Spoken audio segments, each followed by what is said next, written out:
Hello students, आज हम कर रहे हैं 7th क्लास की ज्योग्राफी का 5th chapter water. When you think of water, जब आप पानी के बारे में सोचते हैं, what images come to your mind, तो आपके दिमाग में क्या क्या आता है। यू थिंक ऑफ रिवर्स, आप नदियों के बारे में सोचते हैं, वाटरफॉल्स, पिटर पैटर ऑफ रेन ड्रॉप्स, तो जो पानी की बूंदें होती हैं, या फिर झरने होते हैं, या फिर आपके घरों में जो नल है उसका पानी होता है, वो आपके दिमाग में आता है। Children love to float paper boats in rain puddle, और जो बारिश में जगह जगह गड्ढे भर जाते हैं पानी के, तो उस पडल में बच्चों को पेपर बोट चलाने में बड़ा मज़ा आता है। बाय नून द पडल वैनिश, लेकिन दोपहर होते ही पडल जो है वो गायब हो जाती है। Where does the water go, तो पानी कहाँ चला जाता है। The sun's heat causes evaporation of water, तो जो सूरज की गर्मी है उससे जो पानी है वो एवोपोरेट हो जाता है और किस में बदल जाता है, वेपर्स में, यानी भाप में। When the water vapors cool down, it condenses to form clouds, और जब ये वाटर वेपर ठंडी हो जाती हैं तो वो बादलों में बदल जाती हैं, बादलों का रूप ले लेती हैं। From there it may fall on the land, और फिर वहाँ से वो धरती पर या समुद्र में पानी की वर्षा के रूप में या फिर बर्फ़ के रूप में बरस जाती हैं। The process by which water continually changes its form and circulate between ocean, atmosphere and land is known as water cycle. और इस विधि को, इस प्रोसेस को, जिसमें पानी जो है वो अपनी अलग अलग फॉर्म्स के ज़रिए ओशन में, एटमॉस्फेयर में या फिर धरती पर आता है, उसे हम वाटर साइकिल कहते हैं। Our earth is like a terrarium, तो हमारी जो अर्थ है वो एक टेरेरियम है, यानी इसमें बहुत सारे छोटे छोटे प्लांट्स, एनिमल्स, मतलब बहुत सारे जीव जंतु रहते हैं, उनका निवास है। The same water that existed centuries ago still exist today, यानी कि सैकड़ों साल पहले जितना पानी हमारी धरती पर था उतने ही अमाउंट का पानी आज भी प्रेजेंट है। फॉर्म्स अलग अलग हो जाते हैं लेकिन पानी उतना ही होता है। The water used to irrigate field in Haryana may have flown down the Amazon River 100 years ago. यानी जो पानी आज से सैकड़ों साल पहले अमेज़न नदी में बहा करता था, हो सकता है आज हरियाणा में उस पानी से सिंचाई की जा रही हो।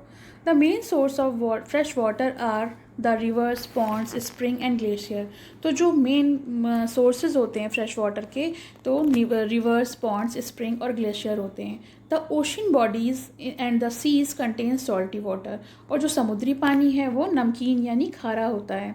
The water of the oceans is salty और saline as it contain large amount of dissolve salt, तो जो समुद्री पानी है उसमें बहुत मात्रा में जो नमक है वो घुलनशील होता है। Most of the salt is sodium chloride, और ज़्यादातर नमक सोडियम क्लोराइड होता है, जिसे हम NaCl कहते हैं। The common table salt that you eat, और ये वही नमक है जिसे हम खाते हैं। Distribution of water bodies. We all know that 3/4 of the Earth's surface is covered by water. हम सब जानते हैं कि हमारी पृथ्वी का 3/4 भाग जो है वो पानी से ढका हुआ है। If there is more water than land on this earth, why do so many countries face water scarcity? अगर धरती पर इतना ही पानी है तो फिर बहुत सारे देश जो हैं वो पानी की कमी को क्यों फेस कर रहे हैं। Is all the water of earth available to us? The following table give us distribution of water in percentage. तो जो पानी है उसका डिस्ट्रीब्यूशन दिया गया है, ये देखिए percentage. See, in ocean 97.3 saline water यानी खारा पानी, आइस कैप्स में 0.2%, ground water 0.68%, fresh water lake 0.009%, salt lake भी 0.09%, एटमॉस्फेयर में लगभग 0.0019% होता है, और रिवर्स में only 0.001%।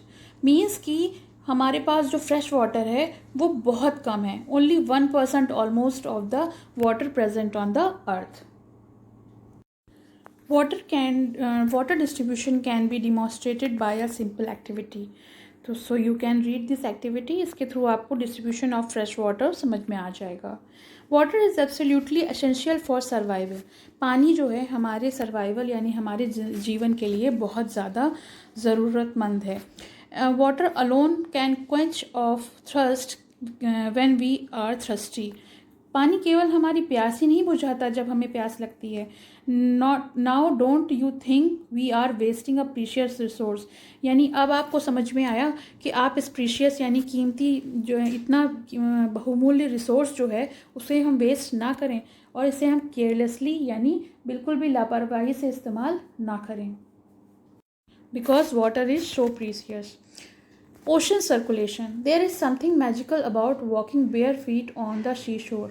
The wet sand on the beach, the cool breeze, the seabird, the smell of salt in the air, and music of the waves. Everything is so fascinating. Unlike the calm water of pond and lake and ocean water keeps moving continuously. कुछ देखिए magical होता है जब हम खुले पैर she शोर यानी समुद्र के किनारे पर घूमते हैं, क्योंकि गीली गीली जो बालू होती है बीचेस पे और ठंडी हवा चलती है और जो समुद्र की चिड़ियाँ होती हैं और जो एटमॉस्फेयर में हल्का सा नमक की खुशबू होती है और जो वेव्स हैं उनका म्यूज़िक होता है, ये सब इतना फैसिनेटिंग है. अनलाइक द काम water of ponds and lakes keep moving continuously. It is never still. The movement of occur in ocean can be broadly characterized the waves, tides and currents. और characterise किया जाता है या तो waves में या फिर टाइड्स में या फिर करेंट्स में.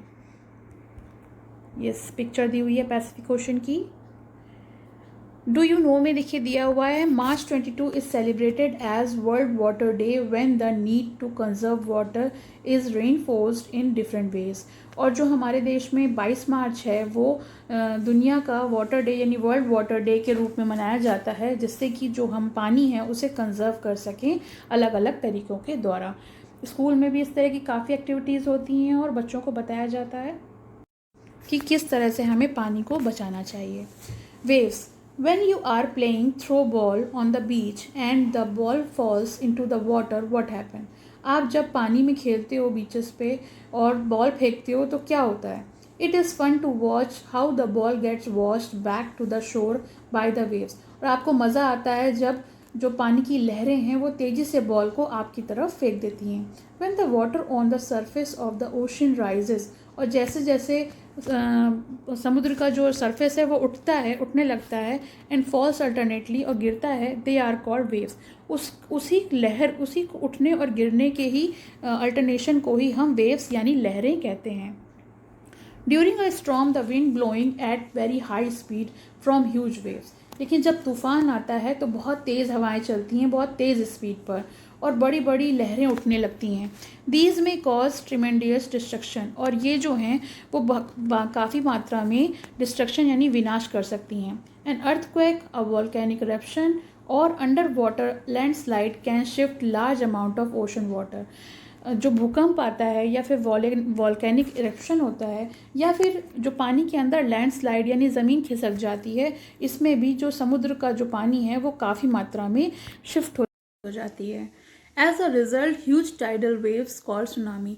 और इसका जो नतीजा होता है, जो बड़ी बड़ी ऊंची ऊंची तरंगें होती हैं, लहरें होती हैं, उसी का नतीजा है जो डिज़ास्टर है सुनामी वो आ जाता है. That may be as high as 15 metre. और वो लगभग 15 मीटर की ऊंचाई तक लहरों को ले जाता है. यानी जब लहरें बहुत इतनी ऊंचाई 15 मीटर तक की ऊंचाई पर उठती हैं तो उसे हम सुनामी कहते हैं. The largest tsunami ever measured was 150 metre high. और आज तक की सबसे ऊंची सुनामी जो मेज़र की गई है वो है 150 मीटर.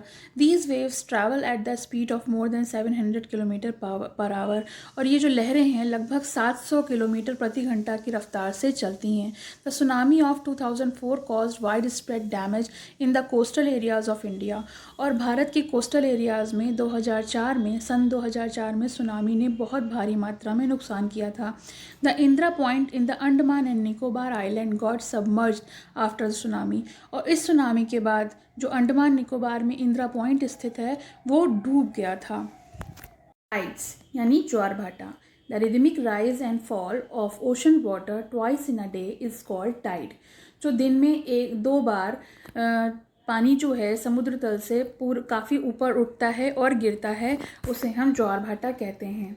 जब पानी पूरी तरीके से उठकर यानी सार्वत्रिक स्तर पर उठकर सारे तटों को ढक देता है तो उसे हम हाई टाइड यानी ज्वार कहते हैं. और it is low tide when the water falls it lowest level, और जब वो अपने लेवल पे निम्न लेवल पर आ जाता है, यानी उसका स्तर घट जाता है और वो तट से पीछे हट जाता है, तो उसे हम भाटा कहते हैं। A strong gravitational pull exerted by the sun and the moon on the earth's surface cause the tide. जब सूर्य और चंद्रमा की जो शक्तिशाली गुरुत्वाकर्षण बल होता है, जिसके कारण जो पृथ्वी की सतह है उस पर ज्वार भाटे आते हैं। The water of the earth closer to moon gets pulled under the influence of the moon's gravitational force and cause high tide. और जब पृथ्वी जो है उसमें जब पृथ्वी का जल चंद्रमा के पास होता है, तो उस समय चंद्रमा का जो गुरुत्वाकर्षण बल होता है वो काफ़ी जल को अपनी तरफ आकर्षित करता है। During the full moon and new moon days and the sun, the moon and the earth are in the same line and the tides are highest. तो जब ये पूर्णिमा और अमावस्या के दिनों में जो सूर्य और चंद्रमा होते हैं और पृथ्वी तीनों जो होते हैं वो एक ही सीध में होते हैं, और इस समय सबसे ऊंचे ज्वार टाइड्स उठते हैं। जो ज्वार होते हैं वो सबसे ऊंचे होते हैं। These tides are called spring tides, और इन tides को हम spring tides कहते हैं।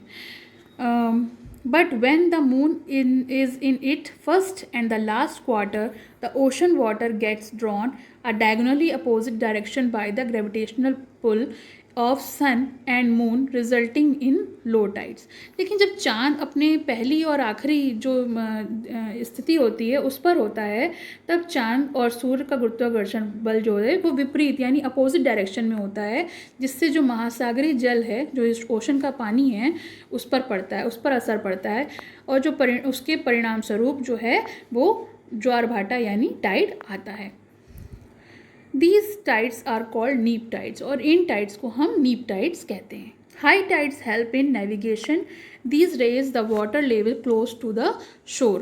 और जो ये high tides होते हैं वो navigation मतलब एक जगह से दूसरी जगह जाने में helpful होते हैं। ये जल स्तर को तट की ऊंचाई तक पहुंचाते हैं, और this helps the ship arrive to the harbour more easily, और जो जहाज़ होते हैं पानी के उनको उनकी जगह पर पहुंचाने में ये सहायक होते हैं।